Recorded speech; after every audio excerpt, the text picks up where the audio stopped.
We'll go to Talladega. We'll work together as teammates, go try to win that one, and go from there. It's all good. Thanks, Austin. Well, we said it. I mean, your teammate's either the easiest guy to race or the hardest, and I agree 100% with what Austin Hill said there. I mean, Jesse needed to give him just a little bit more room. I thought etiquette was a great way of explaining that.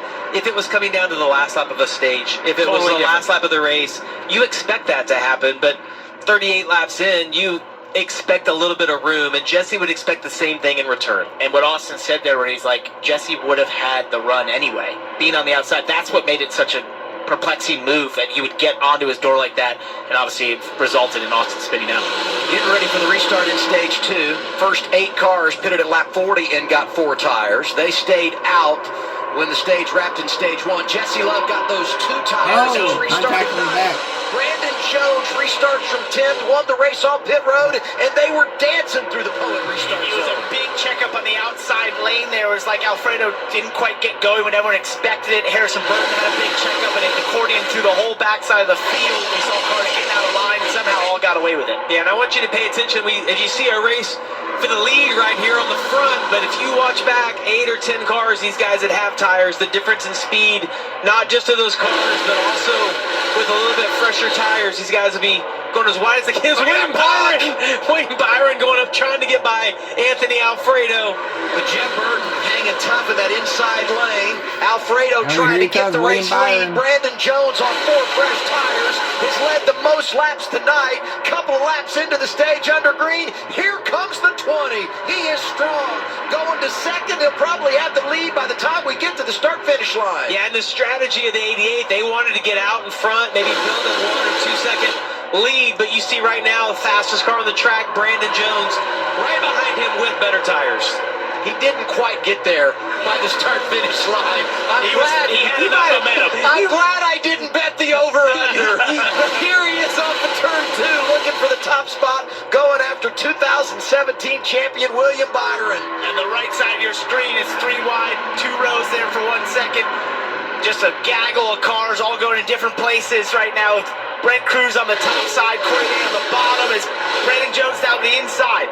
I meant the next time around at the start-finish line. Brandon Jones back in the race lead and in control, maybe. Boy, I'll tell you, Byron not giving it up in the 88. Yeah, Jones has the better tires, has the grip, finally is able to clear him right here.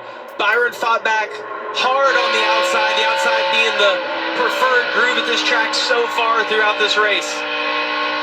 Gosh, listen to the throttle again of that 20-car Brandon Jones. You hear him just a little lift on entry and then able to roll right back to where it opened. Doesn't even sound like Kansas to me. He got to pit lane. Anthony Alfredo. I don't know if maybe there was debris on the track or something he could have hit there. I think the 87 was maybe blowing up and had an engine issue, so possibly something that Alfredo ran over just in the way that tire just went on him down the front stretch.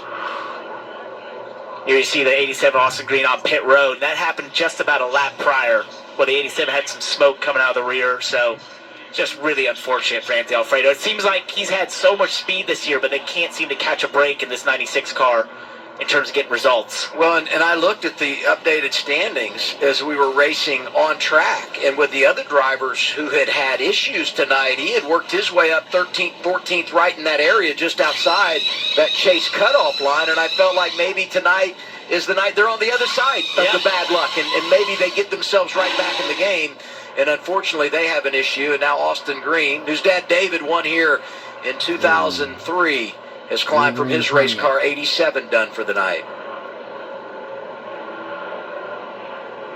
Cyclist stops, riding with Creed. A little shot to the tail side from Justin Allgaier. These drivers racing from 5th on back. You heard the RPMs rise there just for a millisecond. The tires were up in Hey, look right there this group. Sammy Smith has worked his way to 4th very quietly. Started 14th, finished 4th in this race last fall. The 8 is a player right now, but under attack. Sheldon Creed continues his drive to the front. Corey Day committed to running that really high line through 1 and 2 and then turning down, trying to exit just a little bit straighter. You see Creed doing the exact opposite. He's committed to the bottom, trying to get to the inside of Sammy Smith, who you just referenced. We haven't quite seen anyone actually run on the walls we've seen here in the past. I think the cooler temperatures maybe take away the advantage that would have if we get into a longer run in stage 3. I expect it here as Sheldon ships it into one. Did you see Day?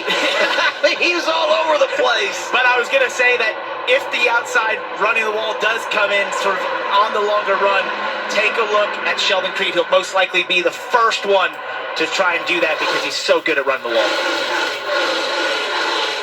Corey Day tried to get to the inside of Sammy Smith right there, but just doesn't have the grip. You see he's going to move up and block Allgaier now. He's lost his momentum. Going to go back to the top, try to get some speed built up down the backstretch. Brandon Jones, meanwhile, is just checked out on these guys, running 2 to 3 tenths a lap quicker. Brent Cruz making it 3 wide, driving up the middle. Got to give a pop to Dean Thompson. He's been 3 wide this whole race. Every time we say Brent Cruz, it's followed by 3 wide.